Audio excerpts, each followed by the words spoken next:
Hi guys, nuluto pala ako ng sinigang na bangus. Yan pala yung gagamitin ko. Ulo na siya ng bangus sa kabuntot. Gagamit pala ako ng asin at saka patis. Yung bangus na gipili na siya. Wala na siyang buto. And then at saka yung sibuyas. Pagkatapos pala mayroon akong sili na green. Kamatis, saka luya. Gamit pala ako ng bawang. And then ang radish.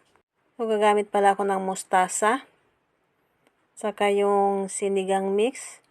3 pack yan siya. So, hindi muna natin ipakita yung kanyang brand. Kasi bawal. Hindi, naglagay na pala ako ng tubig dyan sa malaking kaldero. Yan, kumukulo na siya. Ilagay natin yung luya.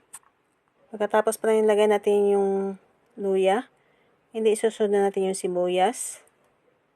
Pagkatapos pala niyan, na nilagay natin yung sibuyas, isusunod na natin yung kamatis. Yan, ilalagay ko na siya. And then, isusunod ko na rin yung bawang. Optional lang yung bawang. So, pagkatapos yan, takpan muna natin. And then, antayin muna natin siyang kumulo. Yan, kumulo na siya. And then, ilalagay na natin yung, bali, 1 pack muna na sinigang mix. Yan, ilalagay ko na siya. And pagkatapos pala yan nilagay ko siya, bali ilalagay ko muna yung radish. Pagkatapos pala nilagay natin yung radish, isusunod natin yung gipili na bangus. And then antayin ko lang muna siyang kumulo, 1 kulo lang. Kasi tatanggalin ko siya kasi nga pag isasama natin sa pagkulo sa gulay, baka madurog lang yung laman. Kasi pili yan siya, wala na siyang buto. And then yan, nilalagay ko na siya sa lalagyan.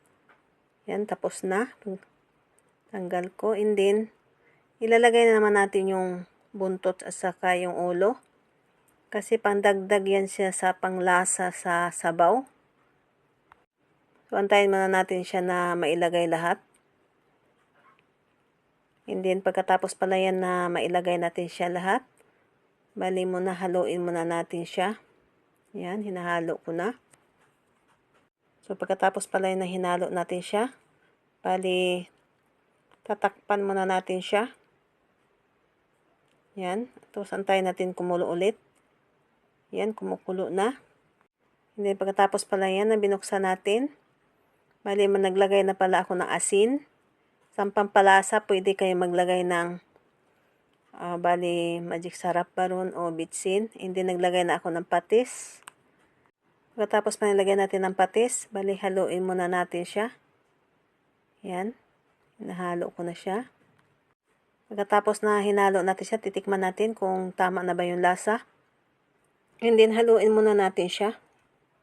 Hindi, pagkatapos pala yan na hinalo ko siya, bali maglagay na pala ako ng 1 pack na sinigang mix. Kasi kulang siya. Hindi, pagkatapos pala yan, bali haluin muna natin siya. Yan, hinahalo ko na siya.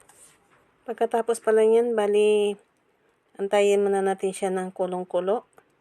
Ayan, kumukulo na masyado.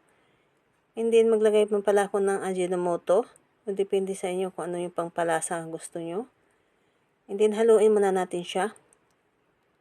Pagkatapos pala yan na hinalo natin siya, bali, tatakpan natin ulit siya. Ayan, tatakpan ko na. And then, pagkatapos pala yan na kumulo na, so, bali, bubuksan muna natin siya. Then, ilalagay na natin yung mustasa. Then, antayin muna natin siya na mailagay lahat. And then, pagkatapos pala na ilagay natin lahat yung mustasa, isusod na rin natin yung siling haba o yung green haba na pangsigang. And then, pagkatapos yan, haluin muna natin siya. So, bago matapos yung aking video, thank you very much sa inyo. Maraming salamat sa panonood. So, thank you for watching guys. Luto ng ating sinigang. Bye po. Salamat sa panonood. See you sa next vlogs.